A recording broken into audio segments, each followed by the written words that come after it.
Hello everyone, thanks for joining. And I want to share with you two things. And that is, why is the cloud actually the same that you expect from a cloud in ERP, but it's also completely different?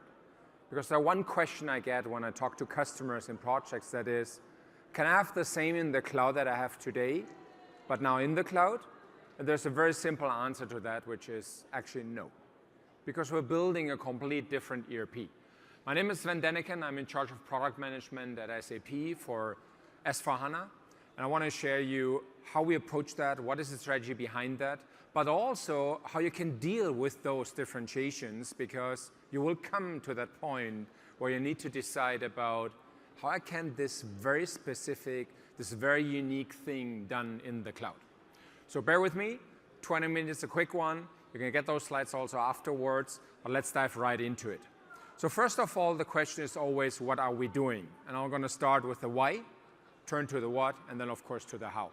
When we talk about why are we doing it, it's obvious a lot of companies are in the digital transformation. They want to be ready for scale. They want to be ready for change of their business processes, about their companies maybe itself. And they're either facing a situation where they have time for it, or very often they don't have that time. So better you think about how the business transformation and the digital transformation coming with it going to hit you. That is actually the same for us at SAP, and without actually disclosing too much, I've been around for a while. So ERP is still something which I know what the abbreviation stands for. But that said, where did I get my upgrade to the cloud? It's actually learning how fast innovation can help you to stay on top of things. But fast innovation needs to be consumed. And that's why in the cloud, even for an ERP, the key topic is what you do and how you automate it. And that's why we have set some priorities. And the priorities, if you look at what you can do if you have real-time access to data, if you can combine transaction with analytics on one screen, which gives you the right advice at the right time to your role that you have in your company, and how can you simplify everything which is underneath, still the question is, where do you apply it? And there are three key areas where we're currently looking into. This is, how is the user experience? And by the way, user experience is much more than the user interface. It is all the way how you get the data, how you decide on data, how the system helps you to make the right decision, how maybe that digital assistant who flies in from the right reads your situation and gives you an advice. And that brings me to the topic around automation. My task is to automate an ERP by 50% in the next 2 years. And that means we need to take all technology advances that we have and apply it to the business processes. Because at the end of the day, if we talk ERP, we also talk business processes. And that does mean that we are applying it in a way that we see how can we take certain tasks out of the equation. How can we automate via technology like AI, machine learning, process robotic automation? But those are not buzzwords. By the way, this is very concrete stuff that I take out of the platform, but applying it to a business process. And that also leads to thinking about what are those next generation processes. But the journey, of course, starts somewhere. If we look at those three angles, I think you need also to paint a vision. And one of the vision of a user experience would be, how about if there would be no interaction on the screen? I know for some people that's a very long, and I never thought I'm going to talk to my ERP, but we can. We can, meanwhile, translate our thoughts, our thinking, our voice, our speech towards getting something out of the system. We're not longer at the times where we have data here, we abstract it to somewhere else, and we create a report. Now, will you yell at your ERP at some point in time? Maybe. But the question is, how far can we take it? And even there, we need to say, where do we apply that? Now, when we look at automation, it's simply to say, we do a lot of machine learning, and by that, we are just faster and more automated. I think it's far more than that. We do a lot of automation. We do a lot of machine learning. We're bringing 4 releases a year in an automated fashion and bringing 20% more scope every quarter. And a lot of that is machine learning concepts bring into life. But there's more than machine learning to automation. I think an integration done well is automation. I think an interaction done well from the user experience, that the right analytics comes just in time, is a part of that automation, so I need to go somewhere else. So there are a lot of things that can be done to automate our life in ERP. And last but not least, it's also about how can I apply new business processes in a very fast way. Because many companies are either in a change or in a growth or even in the situation where they really need to save money and resources and need to have the lowest TCO possible. If we look at that, if we look at the strategy, so if we understand the why and looking at the how, we look at the digital core of the intelligent enterprise from an S4HANA perspective, and the cloud's going to spearhead that. While I would argue that what you learn in the cloud, many customers should apply even if they're not yet there. If you still decide to run your S4 on your premises, take the benefits of the cloud, take the benefits of a structured and pre-configured system, and then later start with complexity. Because we will come, as I said at the beginning, to that point to decide where you do something specific. But bear with me, I'm going to come to this side-by-side idea of having a platform where you can offboard some complexity in a second. As I said, next generation processes, different user experience, but also how we rightfully embed that intelligence. If we do all of that, the question is, what is our roadmap? Where is our vision? Where are we going to? And actually later this month, we're going to release 3 roadmaps in the public cloud. I don't know if that happens somewhere else, but I think it is important, specifically from an industry-specific point of view, to look into where we're going to be in 2 years or in 1 year. Actually, we know pretty okay in a 4 rolling quarter what are the next features that are coming. In our interactions with customers and partners, we're very, very clear co-innovating on what should be the priorities. But the question is also, where do we want to be in 2 years? Where do we want to be in 3 years? Because you might be in an industry where you wait from something very industry specific, but you shouldn't wait till that comes to start. So can you start now? Can you embark? Can you take some escalation to the cloud to really come there? Now, the why what is also the question on the how. And let me start to look at that from a business process perspective first. So when we look at the intelligent cloud ERP, which we have with S4HANA Cloud, we're looking at business processes that we derive from what we learn in the marketplace. My job as product manager is actually balancing between what we learn from our customers, from our partners, from the market, with that what we can do in engineering. And just between us, my job is done well if both are equally unhappy. Because the market will always want more than we can do. But we need to do it in a way that we really are able to update your system on a Saturday, that you fire thousands of automated tests based on your data on a Sunday, and you log on a Monday with that new business process. There's no consultant who comes in on a Monday and then starts to customize. This is not cloud. And that's why when we look at those business processes, we'll see them like here depicted inside the solution, but we also need to look end to end.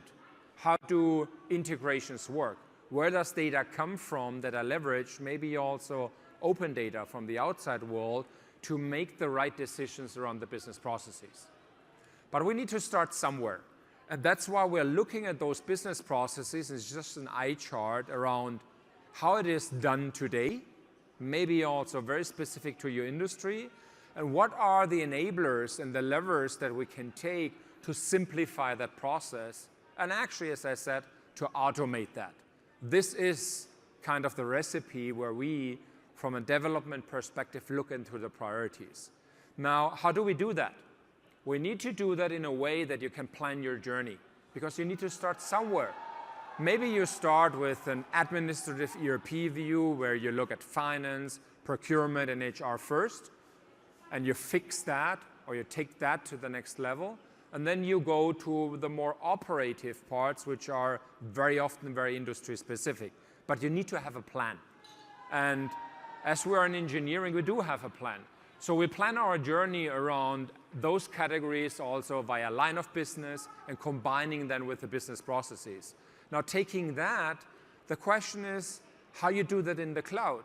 In the cloud you have a recipe to consume that innovation via activating that.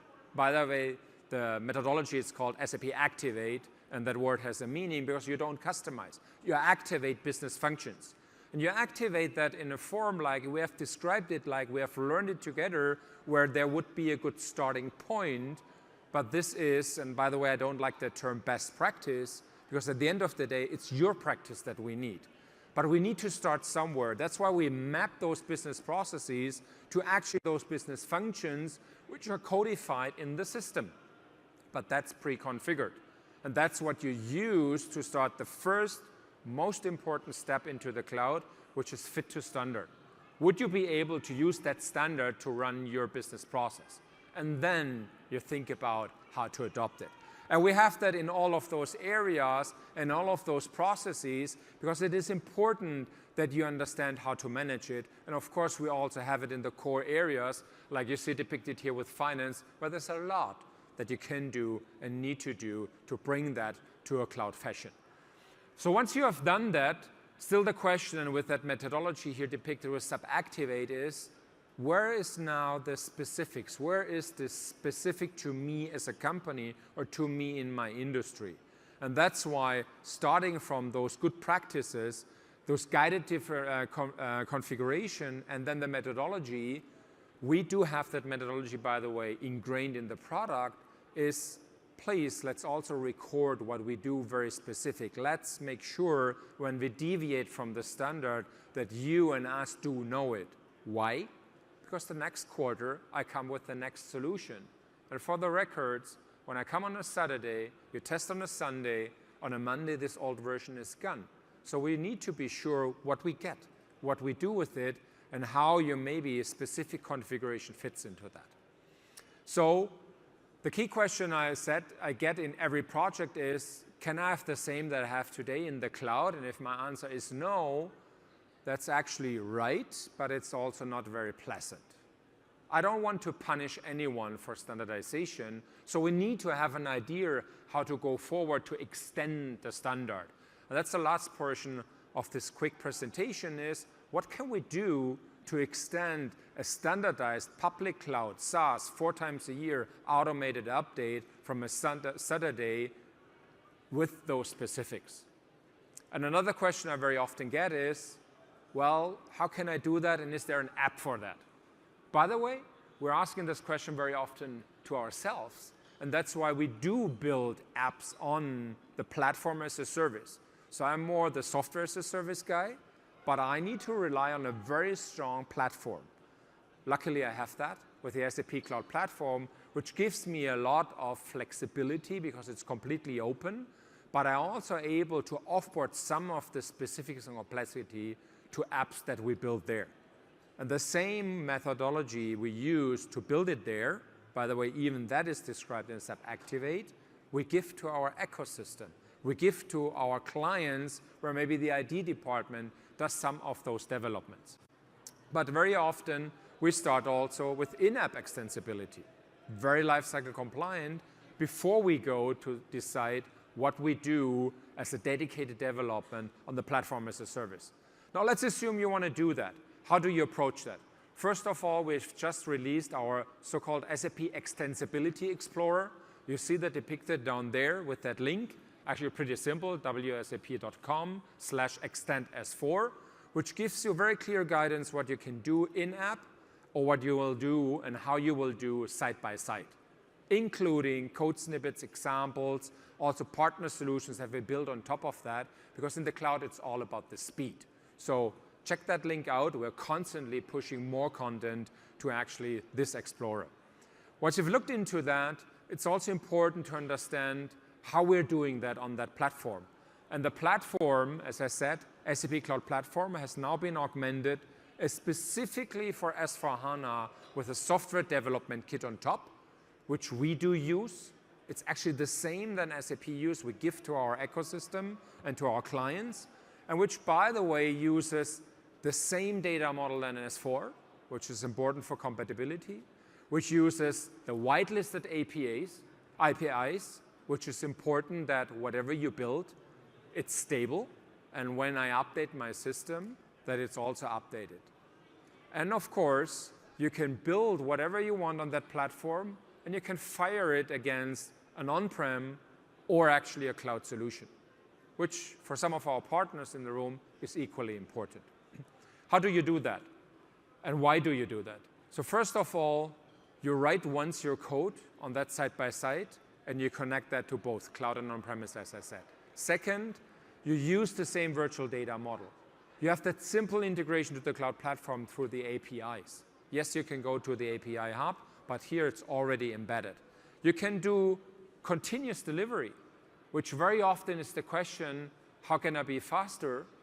But hold that thought, I can even also do slower, because some things that are to be developed don't want 4 updates a year. They want to be slower. So you have a lot of flexibility also to play with that question of speed of innovation. Most people always think about faster, faster, faster. There are topics where you don't want to touch 4 times a year. So that is what I've seen in projects. It's also interesting to play with what maybe is at the end an industry-specific approach to certain topics. So what comes with that SDK, with that side-by-side, is of course the full onboarding, that concept and design, the quality assurance that we bring with those systems, and the ability to deploy it. And that even means for our partners, they can build ones, put it on the app platform, and by that being consumed by all the customers, because it's part of the solution. By the way, for the end user, not a big deal, because on his tile of his SAP Fiori tile, he doesn't care if the functionality comes from my server, from someone else, from whoever developed, if it fits together, if it's coherent from a business process perspective. That's why, of course, when we develop on that platform, we also need to think about where the data comes from, where does the data reside, and how does that end-to-end process look like. Now, you can learn more about that SDK, not only by reading the books, where you get a nice discount here. So joining this session already has a value, we got a discount. But we have a lot of that knowledge out there in our massive open online courses, Open SAP. Why? Because I think even if it's not the same but different, it is important that this is part of our solution. There is not second thought to do that on a platform as a service.